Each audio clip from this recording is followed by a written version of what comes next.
original. Vita, if you need a superhero, here I come. Now there I go. When you need me, you know how to let me know. All you gotta do is holler. You need a superhero. Cause I'ma hear you when you holler. When you need that superhero. Yeah, Gravita.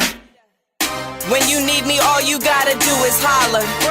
Now for real, I'ma hear you when you holler. I'll be right there in my cape, FSK below my collar. Oh, trouble wants some trouble, well then I'm double, let's get it poppin'. I got some issues I've been dealing with, about to lose my scholarships. Friends, family, loved ones, so you know inside I'm sick. You may think you're tough, but you don't know what you're about to get. What's up, everybody? How you doing? Mike Watson here, aka Most Epic, the publisher of Freestyle Comics. And the stream is a little bit different because I have started an FSK-centered stream where I will talk about FSK things, but also geek and pop culture. And one of our first episodes is I'm going to be talking about My Hero Academia with a couple of my favorite people, some amazing writers that I had the pleasure of doing work with, still working with. And we met in the chat and we were talking about how awesome the show is. We're going to talk about the greatness, the goodness, the excellence, and maybe a couple things that weren't so perfect about it. We're going to talk about it all for the next hour. Let me bring up our guests. And we got, hold on, there we go. Alverne Ball. Hello. How you doing? I am good, man. Beautiful. Awesome. Good to hear. It's been a while since we chatted, but I'm glad My Hero Academia can bring us back together. I know, right? All right, next up we got, I'm sorry, a little delay. Brian J. Lambert, how you doing? What's good, bro? I'm good, man. It's good to be on here with y'all. I don't think we've all ever been on a podcast together. Like we've talked separately a bunch, but never been on a stream together, man. So that's what's up. Yeah, and I rarely get on these things ever. You too busy working, bro. You doing real industry work out here, man. This man is, Oh man. Out here making books, making shows, making movies, making all types of movies out here. And Brian, you got a whole anime, you got manga, robotic action, Air Force One. Come on, no. Hey, Sleep on me, man. Man, we trying, bro. We trying, man. I'm trying to get like everybody else, man. I'm trying to get like FSK 27 issues down on one series. You know what I'm saying? Right?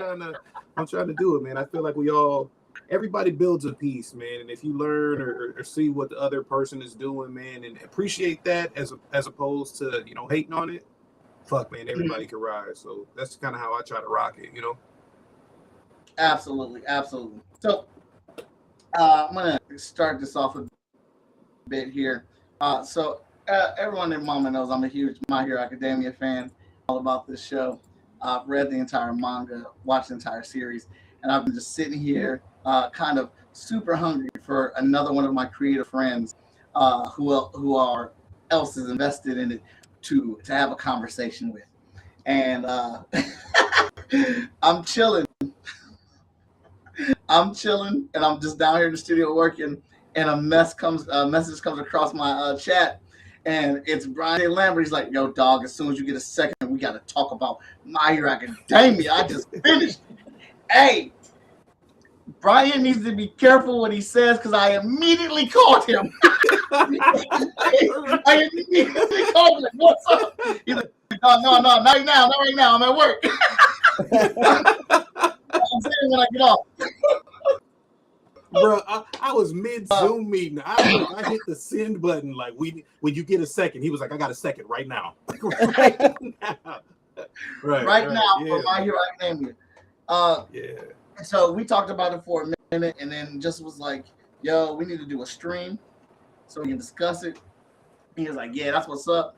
And so I posted it to see who else would like to join us.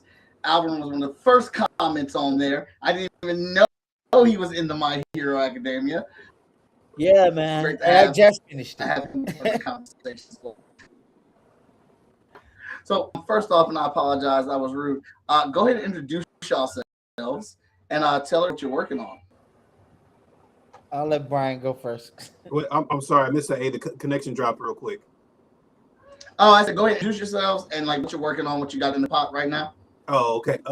Since I'm the man, I guess at the moment, Brian J. Lambert, Wingless Comics. You know us from Justice, from our 5-part crossover, Nightfall, Malachi Bailey's Her, Immortalis, Avery the Astonishing, a bunch of titles that we put out over the last 6 years. We've been blessed and thankful to be able to do that.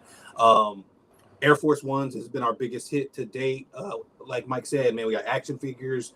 We got the manga out, the volume 1. We're working on getting the anime together. We already have a teaser up, so you guys go check our website out. We have that, a ton of merch, coloring books, t-shirts, like the one I got on here. And our next project, which should be hitting in June, is a trading card, a battle deck building trading card game called Who Got Next. We're working with 133 Art to put that together. We're combining our studios to do that. And Who Got Next is Pokemon meets Naruto meets the And One mixtape, right? So it's a deck building battle game. It's a game of strategy. It's fun. It's got elemental powers. It's got everything that you want to see from a burgeoning IP, right? Like Pokemon started one way, and then you get to these crazy battles, and you got these beasts going at it. Imagine that on a basketball court, bro. So a dunk, it might be seismic. You might destroy the court, you know what I mean, dunking on somebody. Or your assist may be electric powered and shooting past everybody. And it's things like that, again, that just kind of intrigue me, inspire me. I love the fantastical nature of those things. So that's what we're putting together. Like I said, it's going to be live in June on Kickstarter at some point. We're in pre-launch right now. So if you guys got a chance, go and check out the page, follow for more. The art is amazing. It's done by primarily Matteo Illuminati right now and Jason Reeves. We have some other artists coming on. Sean Hill's going to do a card for us. Ray Anthony Height's going to do a card for us. Keith and Jones is going to do a card for us. We got so many epic artists that have worked for big companies. Again, the mechanics. It's just, man, it's dope as fuck. You know, me and my wife were playing it, honestly, bro, and we got in an argument like it was a real basketball court. We really was like, nah, you cheating. We was yelling at each other. I was like, nah, shoot for it. You shoot for it. Shoot for it. It was crazy, crazy work on a card game. So, man, I can't wait till we drop this. It's gonna be awesome. I love it. I love it. That's what's up. I've been seeing that stuff, and it's been looking super dope. Let's see here. There we go. Alverne, it's on you. Oh God. I'm Alverne Ball. I work on too mmany things to even say what I'm working on. I was say them NDAs got him like, wait a minute. No, I don't have like, I don't know. I've been in the lab for a lot of stuff right now, and nothing's out. But I'm working on a new imprint, a new publishing thing that I'm doing called Lo and Behold. So I'm hoping I'll get to talk about it probably in the next month or two. I'm going to drop a whole bunch of fantasy books that I've been working on. I've been working on a series of illustrated novellas is really what I've been working on. So I've been writing that and then just writing a whole bunch of other stuff like TV, some film stuff, some comic stuff. Yeah, I think I'm going to take a project to Kickstarter probably in another month or two. Graphic novel I've been working on, the adaptation of Shakespeare's Othello. So I just been writing a lot of stuff and just doing things. And trying to get into some animation on some things. But yeah, that's me, I guess. All right. Hold on 1 second. Here we go. And like I said, I'm Mike Watson. Right now, what I currently have going on is Hot Shot 14. That is on Kickstarter right now. We're on 54% funded. We're trying to get 3,000 is our goal. We got 18 days left. You can go to fskgo.com.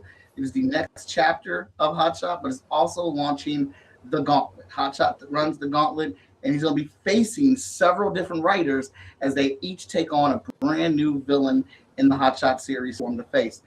We got 9 writers. Brian J. Lambert is one of those writers that'll be in that series as well, along with Tony Clapper, Ted Sakura, Travis Gibb, Carlo Majano, Silva, Danji Quick, Morgan. I was like, tons of people be involved in that, and so you guys should go check that over at that Kickstarter. That'd be really great if you guys got any support, sharing, liking, talking about it, and pledging, of course. All right. Now, let's get to it. I want to, because I know we kind of all think similar as far as this My Hero Academia show goes. But let's start off with, if there was one thing we could change about My Hero Academia or something we did not like in the series, what would that be? The villain season dragged in the first half of it. Now I get ultimately it doesn't really make sense. Ultimately, it didn't drag the show down. But I don't know about anybody else, but that's kind of where I fell off, right? Like I was rocking, you get Gentle Criminal and you do all of this stuff, and it kind of builds to this place, and then it switches gears, and that made. Did I cut out? Yeah, cut out for yeah. Now you're back. Oh, okay. I don't know if that was more due to the difference between the anime and the manga, like, you know what I mean? Why it kind of switched gears like that? But maybe it was. But watching the anime, and again, you're learning all this stuff, and it was because I forget the villain league's name, that secondary group, the Villain Liberation Front or whatever. Yeah. Right. It ultimately ended up being pretty dope, and especially when you got to see Twice do his thing and turn into a billion people. Like, it was a couple things that happened at the end of that fight. You were like, damn. But like, getting there was pretty rough. Mm-hmm. And you had a very, very similar setup the season before when you were dealing with old boy from the Yakuza. Right? It was like the same thing where they linked up with some people, but they probably shouldn't have. And so it was like very similar. So that would be probably the one thing that I would switch up. I don't know exactly how I would do it differently. I might go into more of what Hawks was really doing, because like Hawks was in there and like, he was a secret agent, double agent, doing all that stuff. But like they gave you that real quick. It was like, oh yeah, and Hawks was a double agent and he figured a bunch of stuff out and goodbye. Which you knew was the case because we know who Hawks is, but like story-wise, that part felt rushed in comparison to the storyline itself taking a long time to get where it was going. Mm-hmm. I never thought about that, but yeah, you're right. I thought the International Villain League or whatever they were, I thought that was going to go on for a bit longer because I wanted to see how that progressed. But it kind of Shigaraki came in, just took over like instantly, and it was like, yeah, you're right. We're on to the next thing, and I totally forgot about that in some ways because it just happened so fast. I don't know if there was anything I wanted to change. I'm trying to think of it now. I don't know if there's anything I actually wanted to change. I ain't gonna lie. Also, meeting Gentle Criminal, right? When it happens, I thought that arc of episodes was like cool. But as I was watching it, I was like, what the hell? Like, why? Right? And then you go a couple episodes after, and you're like, okay, cool. And the rest of the story plays out. And then he comes back, and I was like, that's why. You know what I mean? Like, the payoff worked. I think that, like, all the stuff that was like, why? It ultimately, it came around. And I was like, all right. And even seeing the people from whether or not you watched them, the movies, like seeing the characters that Deku interacted with in the movies come back and do stuff, like the fact that Shield's daughter, I forget her name right now, but the daughter from the first movie was the one who made the armor, for All Might and stuff. Because he's like, I got a friend from America, and I was like, oh, it's gonna be David Shield, and it was like, nah, it's Melissa Shield. Oh, because she, because he in prison. I was like, to me, it was cool, man. I was like, I fuck with this heavy. Yeah, I think they always did their payoffs really well, even if you didn't see it immediately when it came to it. One of the things I would have changed or would have liked to see further down the line, and well, actually, I'll use that one. I'll use a different one. And I'm terrible with the names, but All Might's student from America. I wish she didn't die. I wish she got some more playtime in there. I wish we could have seen her more. She was dope. She was really dope. Okay. Yes, she was. And for her, love her. I loved her energy, and I guess it was really cool to see another hero that had All Might type energy, but still be in their youth, still be strong and full of vigor, and go in there and just be about the action. And to see them die in their first appearance, that was kind of like, well, dang, man. I mean, I get it, like we all said, it paid off. It came back in the end or whatnot. But I would have liked to see it run more with her. Yeah, I think that's another one of those places where I thought she's gonna have a longer run, And when she died, I was like, wait, she just got here. So yeah, I was like, oh man, another superpowered person they're wiping the board. They're playing chess. When she died, immediately I was like, oh man, fuck. But then how she went out basically as the spirit and they're tearing up them quirks, bro. Again, man, the payoff for me was worth it. I was like, oh man, I felt the same way. I was like, damn, I thought she was gonna be in here, do some stuff and maybe, die in the epic last battle and whatever. I didn't know what to expect, kind of. And I was like, damn. But then she went out and I was like, hey, that's a dope ass way to go out though. It was. It definitely was. And that kind of what makes My Hero so great is that it takes a chance and it does the thing that you're not gonna expect. Like if we were telling, if this was an American comic, her death would have went on for like 20 something, maybe a good 8 issues or something, before she died or something. And it was like, nope, we're gonna give it to you in this piece, and we're gonna jump over the cliff. And I think that's the thing. And I don't mean to jump ahead to any other topics, but I think that's one of the things that makes the manga and the show just like magical. Mm-hmm. Yeah. It is very magical. You know what? Fuck it. I'm gonna give you my other thing because I want to see what and trust me, after you watch it and it plays out, I get why they didn't do it. But as I told Brian, I'm a sucker. I want to be punched in the ribs. I want to feel the pain. I wanted them to kill All Might. I was ready for it. I wanted tears coming down my face, and I wanted. I thought they were gonna go there. I wanted him to die, and not because I dislike All Might, but I just felt like because I'm used to Western stories, and like that's the thing. That's the student loses the teacher, and All Might had been around for so long, the entire damn series. You were like, this has to be his moment. Like this is going to be a true passing of the torch, and it's going to reinvigorate these kids to win the day. And I got tips and storytelling, right? And they did, and they flipped that whole ending on its head for me. But part of me still I wanted All Might to go. I wanted the pain. I wanted to experience it. Okay, I can see that. I told Mike when we were talking. Oh, my bad. Go ahead. No, you're good. I told Mike when we were talking, like when we had the phone call, I was like, I read that and I watched that differently because I feel like All Might did die, right? Mm-hmm. Like again, I know that his body like survived, right? And I know it's supposed to be like a symbolic passing of the torch, and all the stuff that they even say in the anime itself, like that's why you're next and all of that. I really read it though. Like I was like, after All Might had that last fight with One for All, it was All for One. Sorry, he was dead, bro. Like I know that he had the fight in the suit of armor and stuff like that. Like that don't even count to me.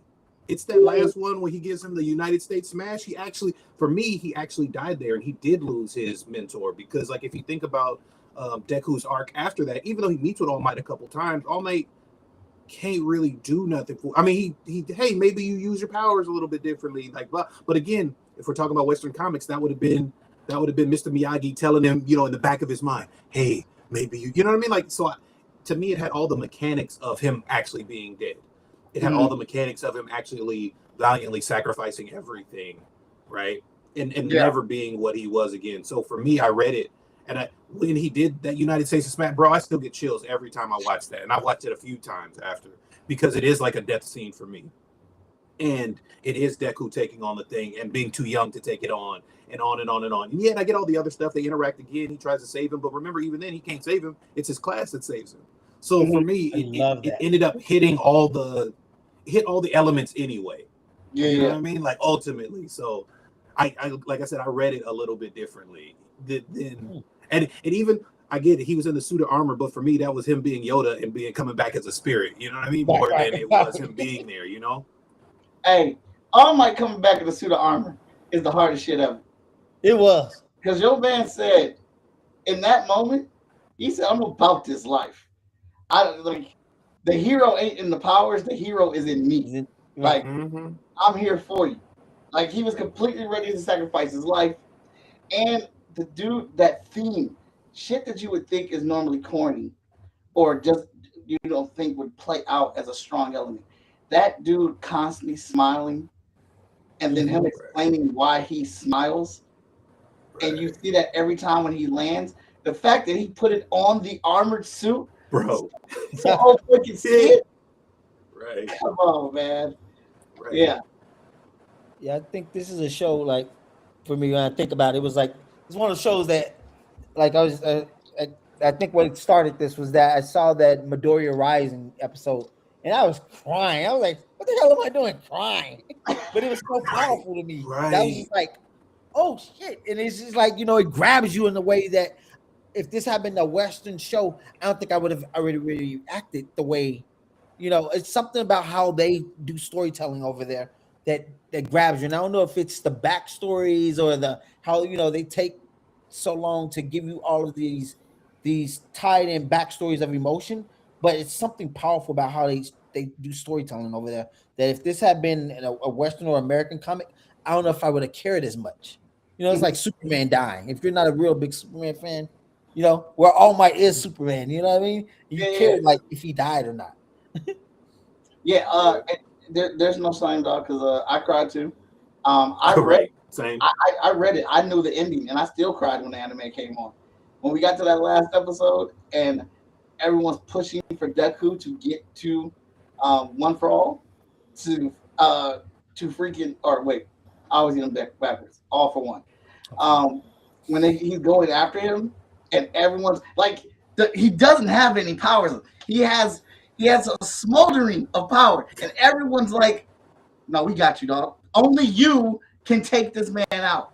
And the entire time, the Deku is trying to fight and stop this. He's still trying to save this person's life.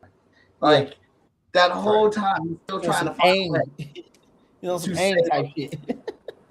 Right. But they push him, they push, they block, they defend, they toss him up there, all so he can be the one because no one else can do it. They know they can't take him out, but they know Deku can. And that is it was just such a great moment.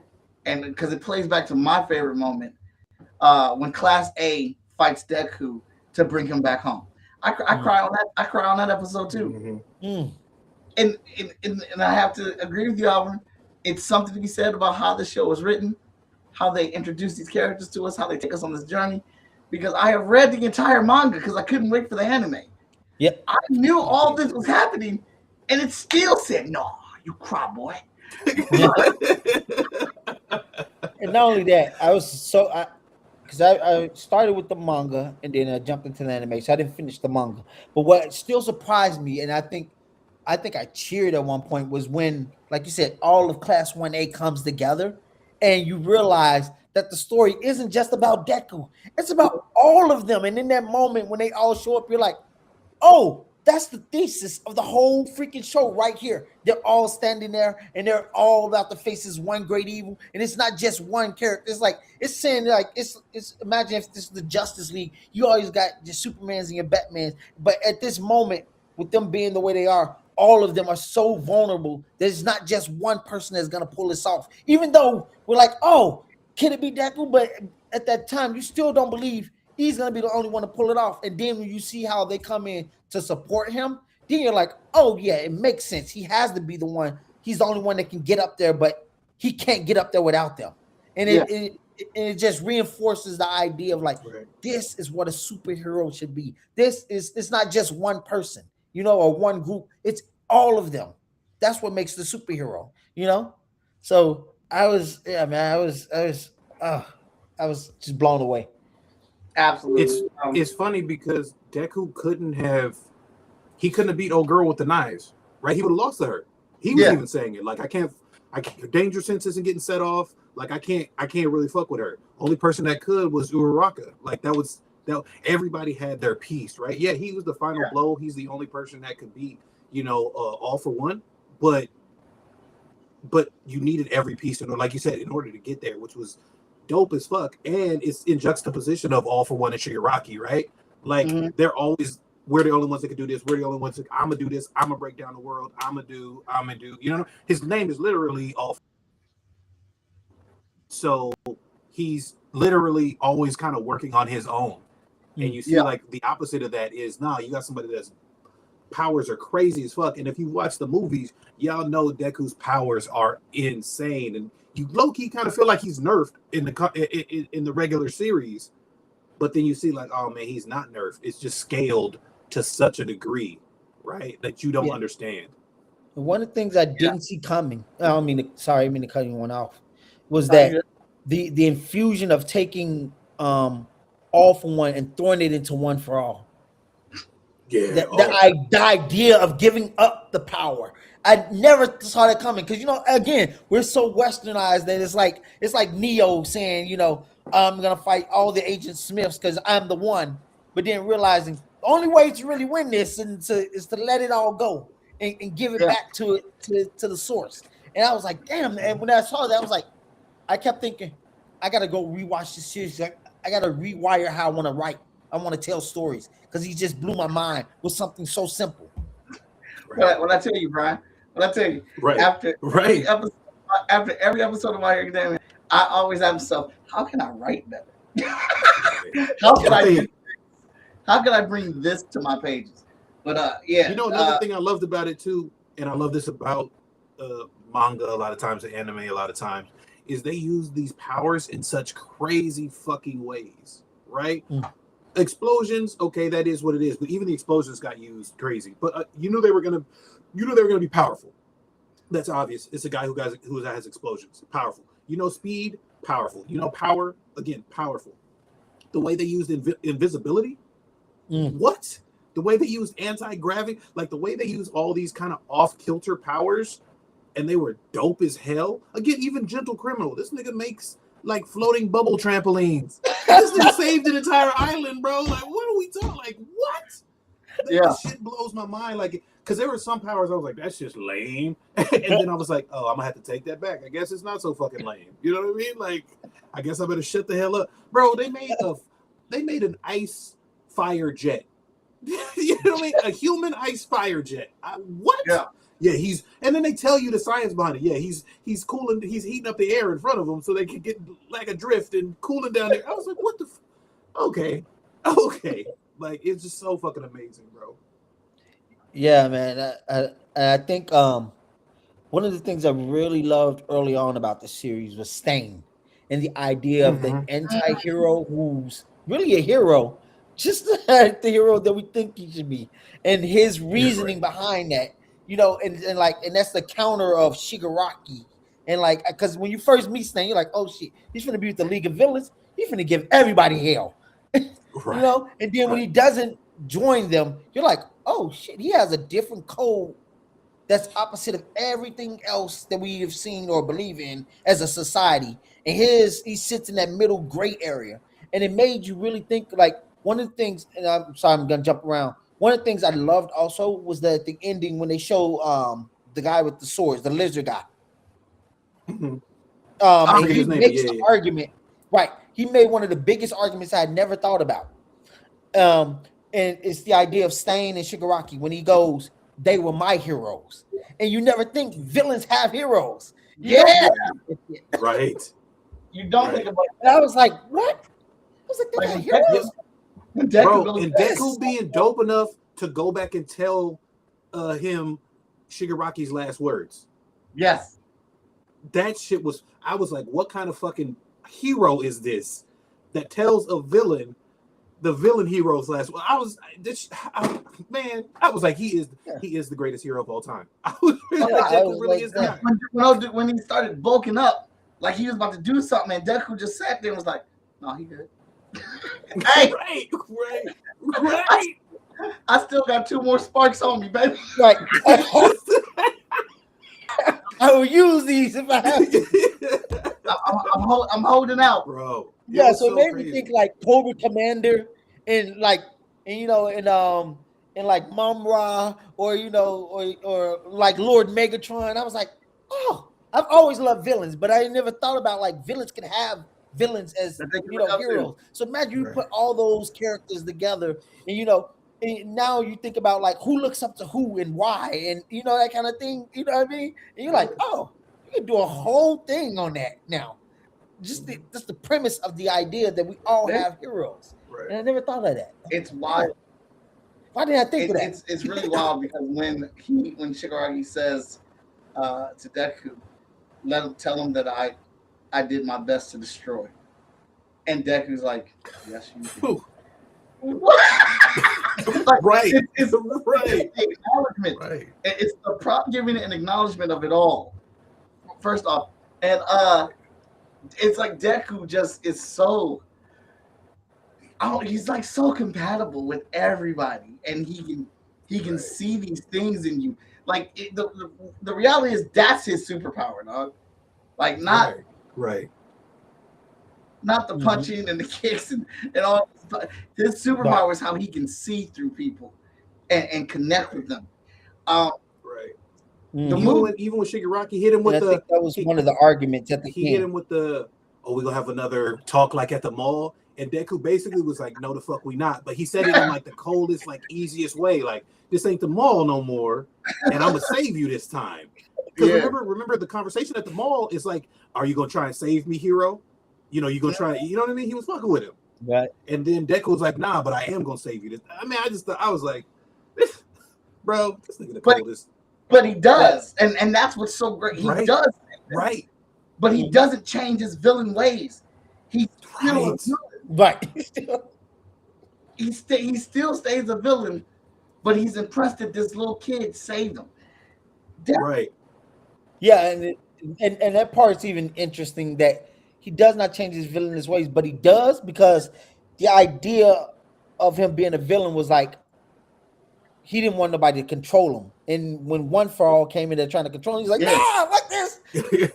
I'm the man. I can be my own man. And that idea of like, I still want to be a villain. I just don't want to be controlled by you anymore or possessed by you. And then what I loved was at the end with the new kid who could have became Shigaraki. And then the old lady touches his hand. It's like, finally, society the idea of society is changing too. Right. So that's great. I'm glad you brought that up because then my next question to both of y'all is, I think I would suggest you guys as writers, you read a lot. You consume a lot of comics, books, and things like that. To my knowledge, and I admit my knowledge of stories and books isn't that wide. I can admit that. But to my knowledge, I've never seen a superhero story do this before.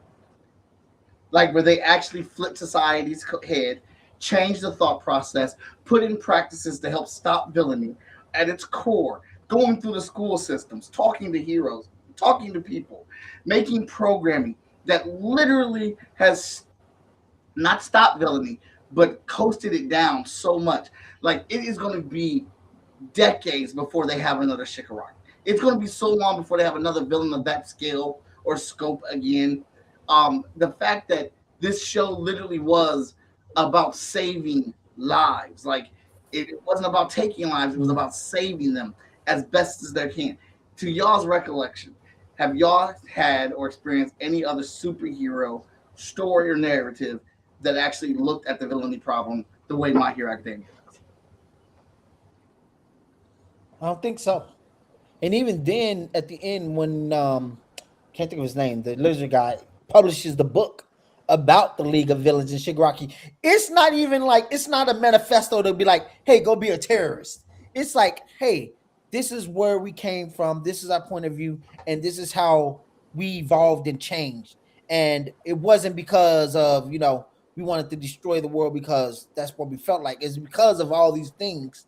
And then they even touch on the next scene where the guy with the multiple arms, he's accepting an award for discrimination that's still going on. And so it's like, it's talking about these ideas that they're still there, they're underlining. But like you said, and then we show Gravity Girl and Froppy at the schools, but all that came out of the idea of what's the girl with the knives, about her not being seen and not being liked. And that's how Gravity starts to realize, oh, I gotta do something else that's gonna change how we see villains, because she was here all this time and the only reason we didn't see her because nobody was looking at her, that kind of thing. And it's like, oh shit, no, but I don't think there's anything I've read that's anything like this. Bro, we can't even get that in real life, bro. We can't even stop homelessness, right? Right. You know what I'm saying? We don't even bring stuff down in like what we do is what My Hero did, right?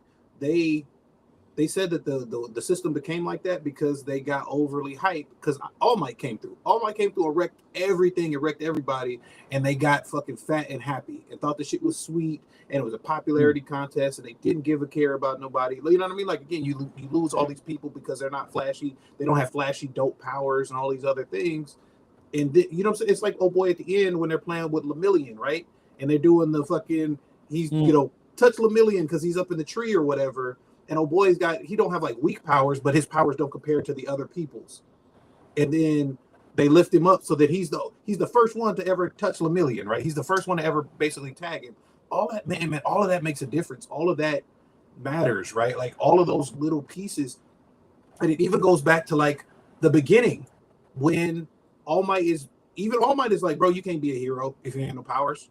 You know what I'm saying? You can't do this if you, hey, why are you going to mess with that sludge villain? You can't do nothing. You know what I mean? It goes back to all of these little pieces and everything like loops back on itself of like, okay, you know, All For One, you know, wanted to create this system where he was in charge. Then we rose up to stop him, even though, you know what I mean? But then after rising up to stop him, we created what made him again. We created the system that made him and all the other ones again. And those kids being the ones that saw what that system did was dope that they're the ones who wanted to change it. Like that, it's dope that they're the ones who were like, hey man, this is fucked up. Like, we don't need to go through this again. Because ultimately, yeah, while like it's just like Shigaraki, yeah, while they were villains, there are other elements. Oh, girl with the knives, yeah, she was a villain and she did bad stuff, but she was always like, well, why can't, if you love somebody, why can't you suck their blood? If somebody had told her why, like, hey, this is why that's a problem, right? Don't say don't love them. I'm just saying don't kill them, right? Like, if somebody had told her that as a kid, she wouldn't have got twisted. If old boy wasn't a heteromorph, it didn't look like a frog, then he probably wouldn't have gotten treated the way he did. You know what I'm saying? Like, all of the villains, and I'm not like a villain apologist at all, right? Because Shigaraki's slightly different. He still murked a bunch of people. You're still a villain. You still deserve what you get. Man, but at the same time, his first killings aren't his fault, right? His family that set him on that path, that's not his fault at all. We find out it's All For One, bro. Yeah. You know what I'm saying? Like, it's 100% his fault. Yeah. So it's like if they had learned this stuff in the beginning, like what old girl takes with an old lady who had seen Shigaraki. That's the same old lady that had seen Shigaraki. Yeah. If she had taken, and she realizes, man, if I had taken his hand the first time, maybe this wouldn't have happened. Maybe things would be different. And so she does it this, you know, bro, top notch, bro. There are going to be people, and you're always going to get haters, and I shouldn't say haters, but people, oh, it's not as good as Bleach, it's not as good, you know, whatever they're going to compare it to. But really, it stands on its own. Seriously, 10 out of 10, bro. Yeah. Like, people love Game of Thrones and the storytelling in Game of Thrones, and I've read all the Song of Fire and Ice books. Really good storytelling. Obviously, the show fell off at the end. Yeah. This is 10 out of 10. Y'all got to compare this to, if we're being realistic, you got to compare this story-wise and narratively, the entire timeline, to any of the greatest pieces of media that we talk about. Yeah. Right? Any of the greatest pieces of commercial media that we talk about. And if we don't, bro, you're just not being honest. Or you haven't seen it. One of the things I think that got me when I first started watching, what inspired me and made me go want to pick up the mangas and made me really want to build something in that space of like a real actual manga, was that not only did it take chances, but it moved really fast. It didn't try to dumb you down and give you like, you know, 30 episodes or 30 different backstories. It was like it had a beat. And I always talk about, as writers, we all write to a different beat. We draw to a different beat as artists, you know. And I felt like it had a beat, and it heard that beat, and it just kept moving. There was just moments where when that show first came on, and I watched, I was like, oh my God, they did this already? I didn't expect this to happen. I didn't expect like Shigaraki to show up and then them to attack 1A, and I thought that would happen like 25 episodes later. It happened like what, the first 8 episodes or something like that? It was like, boom. Like, you know, they went straight in and like, you know, I like the villain normally, and especially how we in Western culture, we slowly reveal, and it's like, nah, son, we coming right out the door and we gonna kick in the door. Right. And so that is something about that series. You're right that I'm like, already, I just finished it. Literally just watched the last episode before I got on here, and I'm like, we gotta start all over. Right, you gotta re-up. Right, because the stuff that you missed is, man, I was telling Mike too. I think one of the strengths, at least of the anime, is between the Fire Force has the best sound effects in animated shows. If somebody shows me somebody that's got better sound effects, fuck it. Look, send me the recommendation because I haven't fucking seen it. But the musical cues, right? The musical cues in My Hero they top Marvel music cues, they top Lord of the Rings music cues, they top Star Wars music cues. Now, I'm not saying it's as good as Duel of the Fates because that's an iconic score, and I'm not saying that part of it. But the musical cueing, bro, the first time you meet Stain, right? When they're not the first time you meet him, but the first time they go to fight him, when Ingenium's brother is down, and he's just killed Ingenium's brother or hurt his Ingenium's brother, so it's him and it's Shoto and it's Deku, and that guitar riff hits, bro, and he's like Stain, bro. Again, chills every single time. That last episode, I was like, they not surviving this. Right. That last episode when all of them are teaming up and taking Deku there. The musical cues every time they stop or every time they push him, bro, it puts you firmly right where you need to be. And it feels really like My Hero Academia, right? Like that's another strength of the show is you feel, I watch Naruto and it's like, oh man, the adventures of Naruto, it's pretty cool. He's doing all these things and this is happening and blah, blah, blah, blah, blah. I remember something happening. I forget which episode it was. It was obviously Deku either punching or kicking somebody, bro. But I remember roaring myself, right? Because like I felt like I had just punched a dude, right? Like I felt like I had powered up with him. Yeah. You know what I mean? And I think the first time he was on the mountain. Yes, bro, on the mountain he does it, and I screamed myself because I was like, I just punched this thing. Yeah. And the show does that. The show puts you in that place. Again, you can watch it divorced from that after the fact. You're like, oh, this happened to these characters. But when you're in it, again, the music surrounds you in such a way, the story surrounds you in such a way. And I was very like, on that last fight, how they were bouncing back and forth in each episode. And at first, like the first two, I was like, I don't know how much I'm going to like this. But by episode 3, I was like, shut your ass up and just sit here because you love it. Right? Yeah. It did exactly what it's supposed to do. It puts you there, man. And every little note that they did with the show was for that. Yeah, you would think that those musical cues and things would get old, but every time Deku gave a speech, every time Deku was like, I'm going to stop you, I'm going to save everybody, and that music came in, I never, ever got tired of it. Not once. It just got me hyped, and I always tell people, like, I absolutely love My Hero Academia, and I know Deku's going to win. I know it's going to end with a smash. I know it's going to be some gallant punch that's going to be over the top or whatever. And guess what? I don't give a damn. Bring it to me every time. Right. Every time. Bring it to me. Because it represents Deku's struggle from the beginning to where we are now. And you really, really, and I'm not saying that no other story has character growth or anything like that, because obviously you do, right? But it's so significant with Deku and how he starts out. And it's such a struggle. This dude is literally breaking fingers to be able to use 10% of this power. And also it puts into context how powerful All Might is. Deku has to use fingers to access 10% and every finger breaks. You know what I'm saying? Like, and I knew it was about to be the rumble for me when he fights Muscular. And Muscular has him pinned down, and Deku starts crying because he can't save this kid because he's about to die. He's about to lose. And that kid squirts that water on him and says, leave him alone. And Deku said, nah, buddy, get on up, baby. Right. And hits him. And I love that they did this. He hits him with 1,000,000%. They hit, and I think that's very important, and I'm glad they did that, because later on when Deku has 100% of All for One or One for All, and because he has a Riri on his back, it showed you that Deku was still capable of doing this on his own. We're just in a situation where she is recycling his powers, so you still got to you got to see Deku's hard work pay off, even though it shattered both of his arms. and then you get to see what 100% and like and after watching the show, ain't no way in the world that was 100% of Deku's power. It wasn't. Nope. It was 100% of what he knew. Right? And even then, like, nah.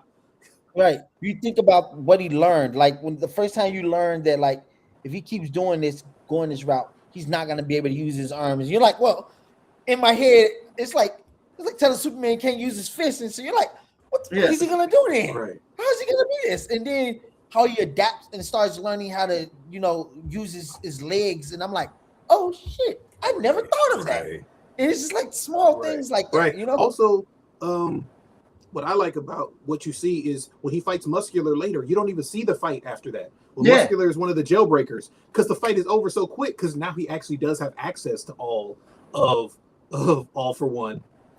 No, One for All. But he don't even need 100% of it to whoop his ass now. No, Smoke bomb, punch in the face, black whip, get out of here. Arrested, get him out of here. At that point, they're saying he was at 45%, which at that time, at 45%, he's more powerful than All Might. He washed him, bro. It was crazy. And that's when you think about it, that's also a difference. All Might couldn't tap into any of the other abilities. He's the first to actually do that. Right. And that hit me when they were talking about throwing all of themselves back into to One for All. And I was like, and they kept mentioning the ninth. I'm like, what the hell are you talking about? And I was like, oh, they're talking about all of them, and they're talking about him as a wielder. And the fact, like I think, like you said, Mike, his ability, his true superpowers, that he can see into others, like their goodness or the ability to make them want to rise up to be better than what they were. Because I remember when he first meets all of them, they're like, some of them are like, nah, I'm gonna sit over here in my corner. I ain't helping nobody, But then they all slowly come together, and they're like, "Here, take it all. You can use it." Man, they are so lucky that he didn't have access to that tempo power earlier. Yeah, if he had access to that, to like learn it so that it didn't have the blowback that it ultimately had, right? If he had time to like learn that power, bruh, it was over for everybody at that point. Right, and it kept making me wonder also because when they were talking about all the powers combined, I kept thinking, oh shit, he's gonna reach a whole nother level. He's gonna create his own, his own whatever superpower at this point, because he's combining all of theirs and he's using them in such a way that they're like, wait, he came up with this? He really did though. And I'm like, he's about to go. Nobody else could shoot no one else could shoot One for All at somebody else. Now, they did say that the power could only be given away, right? But remember, every time they gave a person a piece of the hair and then they ate it, right? Because they had to ingest their, or whatever, like a cell or something. Oh, he's the only one. He shot the power out. Oh, you want this? I got you. Like that was again. I love how they said it was like a capacitor, right? Like the power was like a capacitor. It could take on another one, and obviously they get stronger the more people they go on, and so he could use them in different ways, like Black Whip to infuse in the muscles with the original guy could do. But even the power itself, like the ultimate power of being able to store a power and give a power away, no one else had, bro. He did that. That was Deku. Yeah, man. You know what I mean? There's so many key moments with him that are great, but I'm gonna switch it up for a bit. Two of the best character arcs for me are Endeavor and Bakugo. I hated Bakugo. What? And I just knew he was going to be the rival. I knew he was going to be Sasuke. And then my second favorite moment is that the media, the news reporters, are trying to make Eraser and the teachers look stupid and say how do we know that Bakugo is turning evil right now? He's got the worst attitude out of anyone. They're convincing him to be mean. And Eraser gets up and gives one of the greatest speeches ever about Bakugo. And as he's giving this speech, Bakugo is in the bar with the 9 deadliest villains in Tokyo and saying, let's run the fade, nigga. I don't give a who you are. Let's go. And I was like, and you think about what? Bakugo is what, 15, 16, I have to say? No, this dude is a grown-ups too. Yes. Powered ass grown-ups. He's like, fuck y'all. Right. Like he's a real dude. Like I was like, that's so great because he just happens to be an asshole. He's a hero. Yep. He's just an asshole of a hero. And he's Yeah, I loved how he him changed at standing the up end. to them and putting in work. Like I just thought that was one of the best moments ever, and that is what turned me. That's what turned me to Bakugo's side. Then him owning up and admitting to Deku that he's the reason All Might lost his powers made me fall in love with that character.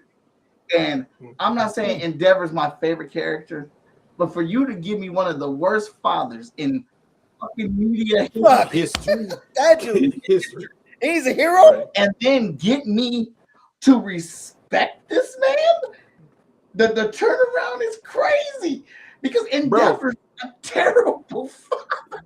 Endeavor literally is Joe Jackson, bro. He Joe Jackson. Yes. That we all love, right? Like it's the craziest shit in the world. Like he beating the Jackson. Y'all better get some powers. Y'all better have fire. And then like, no, man.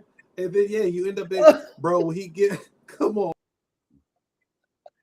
Oh yeah. Todoroki and Michael Jackson. Right. This shit is crazy.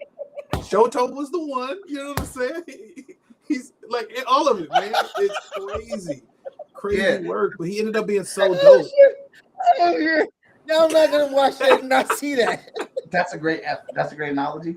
But yeah, it's just so crazy because when Endeavor becomes the number one hero, and he immediately gets jacked up, and he starts realizing, oh, this ain't easy. All Might was out here carrying the team, boy. Right. Carrying the team, but he didn't run away from it. And he's like, I really hate this damn motto, but I think it's time to go plus ultra. And he goes, oh my. He does the Infinity Burn, and it's just so great because he's fighting for his life, and he's fighting for everyone down, even though he knows they don't like him. He knows they don't like him, but he's still doing that hero work, dude. How do you write that? Right. And you don't see that in American comics. Right. I know. I also like the fact that they let you know that they really actually let you know it's levels to this shit. It's not like a normal thing, right? Because he gets to be the number one hero. Yeah, I get to be great. And he's like, oh, these motherfuckers is on a whole different plane than I knew. Look, I need these. Give me these flaming feathers, Hawks. Help me out. You know what I'm saying? Yeah. It's just so. Again, very much like, in my opinion, very much like Fire Force. When you meet certain characters, you're like, oh man, they're pretty strong. Oh, the Devil's Footprints. Oh, they're strong as hell. Wait a minute, the Devil's Footprints ain't shit compared to this person over here, to this Adola burst over here, right? Like they did the leveling really, really well in terms of this shit is crazy. Yeah. And you think Endeavor is dope, and he does his thing, and man, he's the number 2 hero, so he's right under All Might. And they're letting you know the difference between 99 and 100 is 100 years. You know what I mean? Yeah. My favorite character had to be Eraserhead, and it's the guy that with the Juice. Yeah. That was what I can't think of his name right now. Him. Huh? I love that dude. I love him because when you first see him, you're like, he's the weakest thing ever. He can't be a hero. And even they use him like that when they attack UA the first time, and he's in the water, and he sees Midoriya's heroism, and he's like, all right, I just gotta step up. But I love that he's like the most. You don't see him being a hero, but then later on towards the end, you see he's wrapped up all for one for all. He's got wrapped up all his tentacles, and you're like, oh, he has a purpose, right? You know. I love that character. Yeah, Eraser. He's so mischievous. Eraser's my favorite character. Eraser's so dope. That dude can fight, dude. He's incredible. First time you see him fight, you're like, dude. When he gets shot in the leg, and he immediately cuts his leg off with no hesitation. I said, crazy work. God, crazy work. I mean, number one, the thought process of that. To have enough strength to slice through your entire leg to get it clean off in one swipe is crazy. you bite down on your tongue hard enough, you go into full blown bitch mode, right? Your body has natural guards to keep you from like causing yourself major pain. My man has none of that. That knife went through the whole leg in one swipe, and he lost an eye. Like Eraser was that he had that dog in him.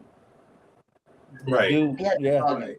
I had always said from the beginning when I saw the way the characters were kind of leaning, I like doing this thing I've done it with Dragon Ball, right? Like Dragon Ball, you see Whis come out and you see what's his name, the god of destruction, I forget his name right now, right? And people are like, oh, this is what this is what Goku's gonna be. And I'm like, nah, man, Goku's Whis and Vegeta's actually the god of destruction, right? Like if you go to the that's the place that you're supposed to take, right? And so I saw the same thing with My Hero, right? You get All Might, you get Eraserhead, and you get Endeavor. And I was like, bro, that's Deku, Shoto, and Bakugo. You know what I mean? Like Shoto is the new Eraserhead. Like that nigga cold as hell. He's got powers, he can fight, you know what I mean? He's not the symbol, but he's dope as fuck. And he's gonna be, heralding some of the next generation, which they show kind of in the thing, right? Bakugo the same way. Bakugo just like Endeavor. He didn't take nobody on because wasn't nobody dope enough yet. Didn't nobody come at him like he went at Endeavor. Hey, you're the number one hero now. I'm gonna be better than you. I need to be your student. Fuck with your boy. You know what I mean? Like, so it's just so dope to see that maturation of the characters and them actually do that payoff, right? You actually got the payoff for that, which normally we don't see, right? We see one person be dope as hell, and that's it. There's so many. Yeah, one of the things you just made me think about was the scene. There's like it's just a 2-second scene when they show All For One's mother. Like when she's pregnant. We just only see it for like 2 seconds, right? We don't even see her having the kids, any of that and how they become brothers, you know what I mean? And like if they're hating each other, we see her drinking in the alley. And she's like being outcast by society in a way. And that's it, I believe, right? That's the only thing we see. It just made me think about like how you get that one little scene, but and I was like, oh, I thought they were gonna expand on it. Now that I'm thinking about it, I'm like, oh, we never see how normally they show her like having the babies, maybe the babies trying to kill each other or something. We never see any of that, them being taken away or anything. We just see it and we know instantly that society kind of outcast her and sorry. I just also, crazy work. Okay, so that was one thing that fucked me up too, and I gotta go in just a minute. I didn't realize that All For One and his brother were twins, and maybe somebody else did. I didn't know until they reveal it in the thing because he's always talking about his little brother, and I was like, oh, in my mind somehow I was like, he was born later or whatever. No, he's his little brother because they were twins. Right, that's what I thought. He even says like I took all the nutrients. That's why he was like weak and all this. And just it's crazy that All For One was who he was from a child, from a baby. Yes. Right? Like that was his personality, like all the megalomania, all the vampiric nature of who he was. Everything was from him as a child. And it wasn't the Power's fault. Whereas old girl with the knives, it was like her Power's fault that twisted her in society. He was twisted in his mind from when he was born. And he says that part. Like, no, I can remember all the way back there. I was fucked up all the time. This is who I am, basically. Yeah. And I don't know if y'all noticed it, but he also even went and killed the glowing baby.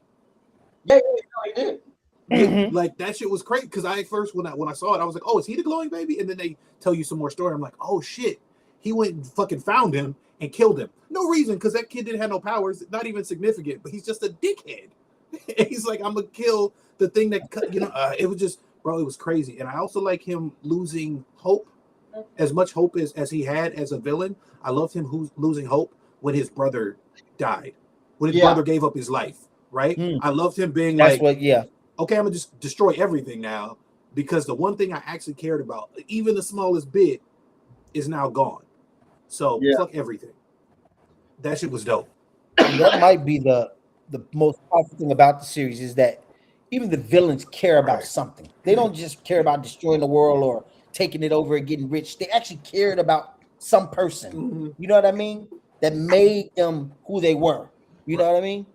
And I love that because you don't get that in a lot of superheroes. You don't get the opposite of that. We know the heroes care about the world and they have families, or to some degree, but we never talk about what the villain cared about if they had somebody that loved or them. it just feels very tropey or typical, the thing that the villain cares about. But I'm not trying to knock other stories or not, but like showcasing these villains' feelings and being able to see them as people too. They're just on a different side of that coin. It's more genuine with like their wants and their desires, and the fact that they played that out. Like you just didn't see the heroes ending; you got to see the villains ending and how that carried over them, and like how, like you said, Shigaraki really was a hero for them. That was his boy. Like he was mad as hell at Deku, for taking him out and stuff like that, and. It's just super good. And it wasn't done in the American way of like, we get all these like redemption arcs now, which are trash. You'll have somebody that, genocide, and then they get a redemption arc, right? But that redemption arc means that now they're good and now we have to accept them and blah, blah, blah, which is completely different. Even with Deku wanting to save Shigaraki, he still wasn't a good person. He still was a villain. They still are what they are, right? But the redemption is understanding them like they are also human and had some emotions. I hate that, like, even with stuff like the Joker, the movie, right? Like we get this thing where it's like, oh, well, the Joker, just one bad day could turn anybody into the Joker. No, man, you're making excuses for horrible shit, as opposed to where this was like, no, this is horrible shit and this is why it happened. But these are also the societal factors that could have contributed to this, right? Like we need to fix the society part. Because they always talk about hero society. We got to fix hero society, right? That was what the villains were always saying. We got to fix hero society. We got to destroy hero society. Okay, cool. Now, at the end of it, we are fixing hero society and the society so that, again, like Mike said, we're not going to not have villains. But the reasons that they're villains are less and less on the heroes. It's less and less on people not doing the right fucking thing in other people's lives. Man, I think that's so much right. Better. It's like if black people rose up and was just like, you know what, we tired of all of this bullshit.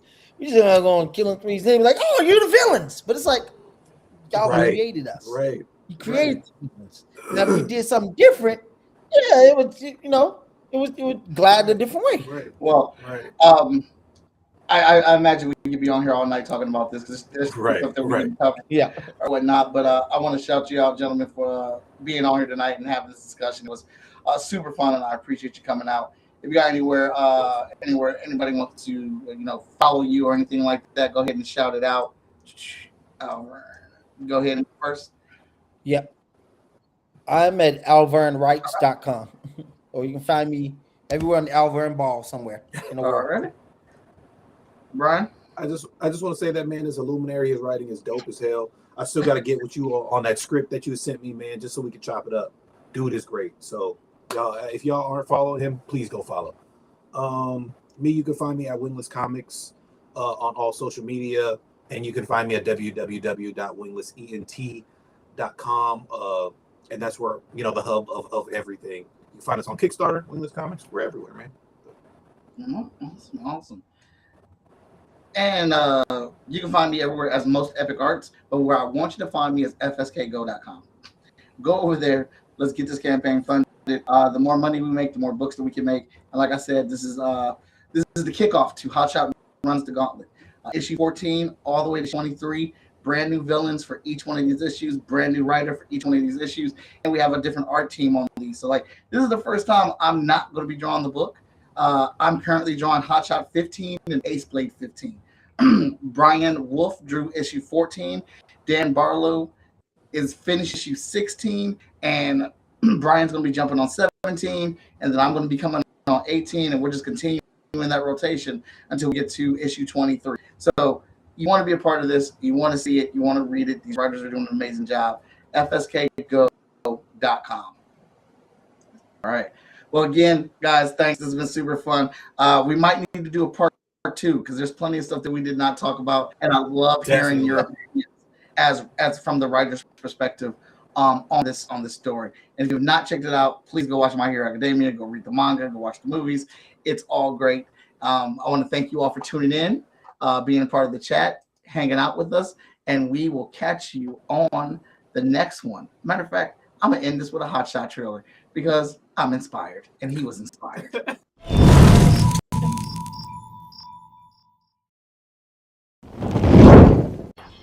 So, starting off, I'm Mike Watson, aka Hotshot.